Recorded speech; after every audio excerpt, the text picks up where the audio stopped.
Hello everyone and welcome once again back to ThursDev. I am your host Luke, and today we're going to take another look at an old classic, one of my favorites from the NES era, Final Fantasy. This episode was inspired by the recent speedrun by some of my favorite speedrunners, Feasel and Gyre, at the Awesome Games Done Quick 2017 marathon, which ended earlier this month.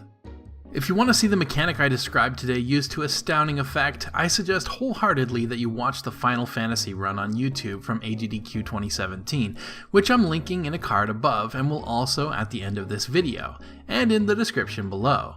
Feasel, Gyre, and Puexel do a fantastic job during the run of explaining how today's mechanic works in far more detail than I will have time to get into in this one video, so consider this the Cliff's Notes version thereof, and get a bag of popcorn and a comfortable chair and go watch their run. Every minute of the 4 hours within is worth watching.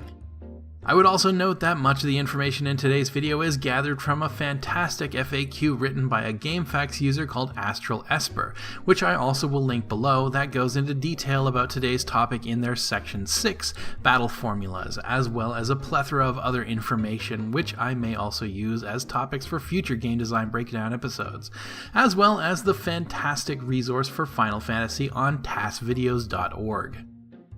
With that stated, today we'll be talking about how Final Fantasy created the illusion of randomness in its encounter system, a simple solution to a complex problem that, though exploitable now 30 years later, creates a compelling play experience that was an integral part to kicking off a series of games that would go on to define a genre.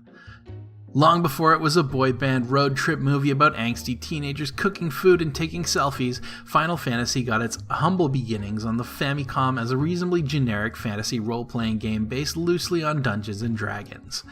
Between snippets of plot told to the players through the opening screen of the game and sparse lines of dialogue from NPCs, it was a game about exploration and strategic combat.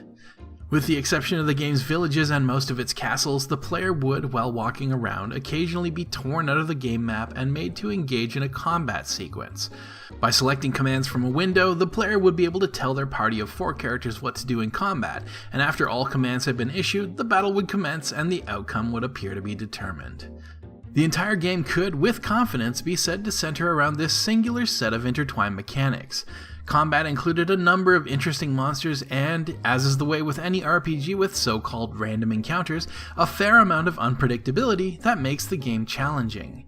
This unpredictability, as it turns out, however, is not so unpredictable at all in the case of Final Fantasy. Though there's no way that 30 years ago we consumers would have been able to really truly fathom how the game systems worked, it turns out that all of the game's combat mechanics are very tightly controlled by a surprisingly small number of tables. From the moment the player turns on the game to the moment that the game is completed, the player is actually doing little more than advancing the values on these tables, which have enough variance to appear random, and getting appropriate results as defined on the table.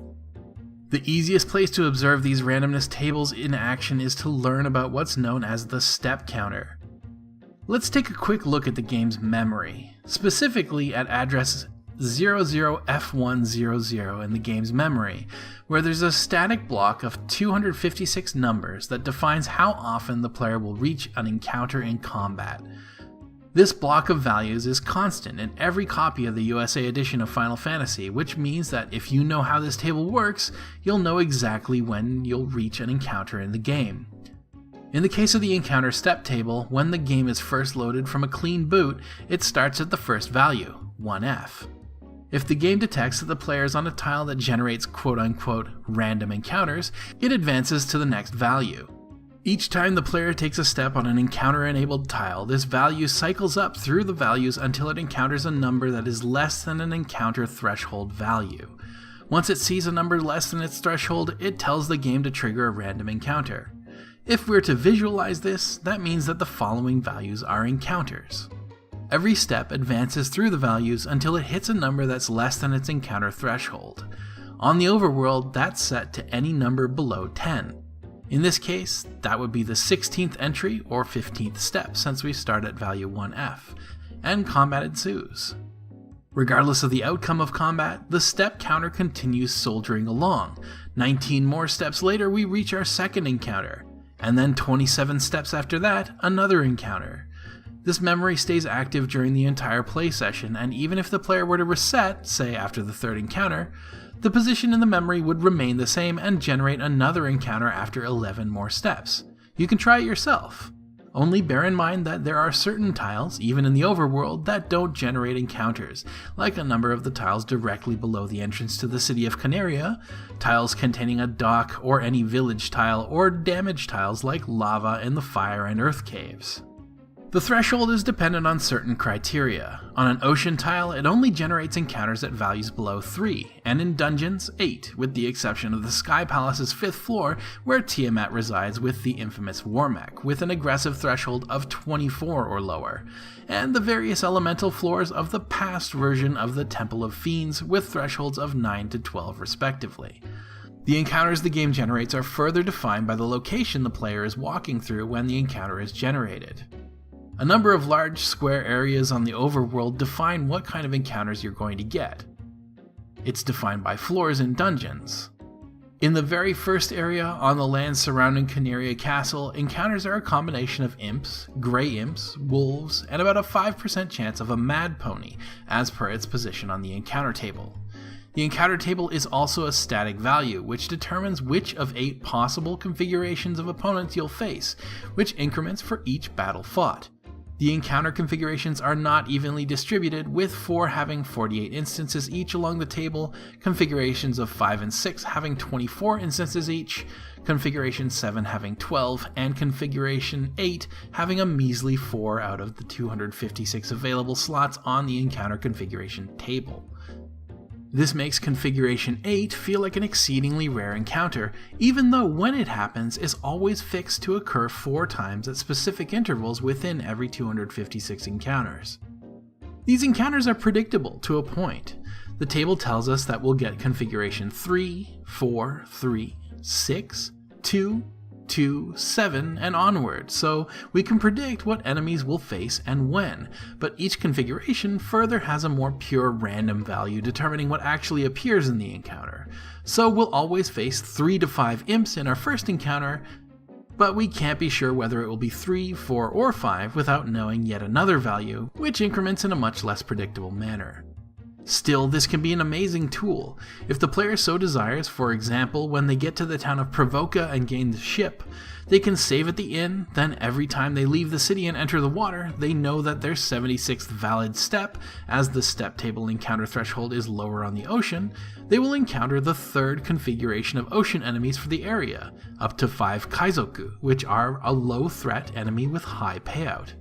They can farm gold with this guaranteed Kaizoku encounter, and then return to town, save again, turn off the power, and turn it back on again to set the encounter table back to its default values, and repeat ad infinitum until they have the amount of money that they want. By using these predefined encounters at predefined steps, speedrunners and game strategists have been able to optimize the way that they play the game in amazing ways, turning a game that was once considered far too dangerous to speedrun into a simple numbers game, using resets at encounters to maintain their encounter configuration position and step count to ensure that their route puts them against manageable enemies every step of the way.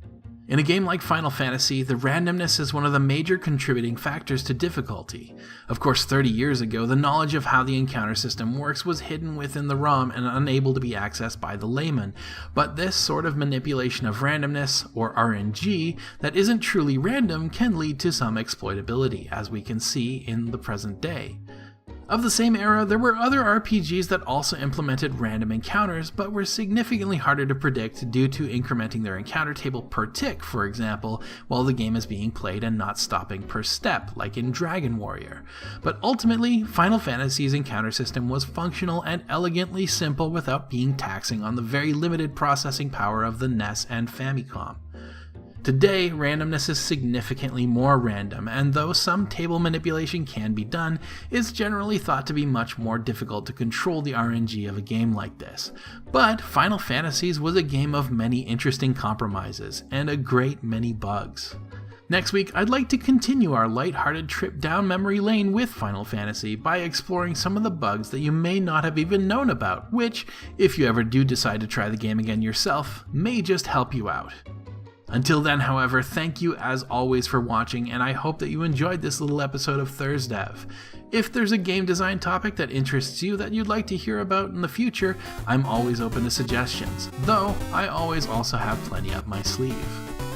But that's all for today. Once again, thank you for coming by, and until next time, take care.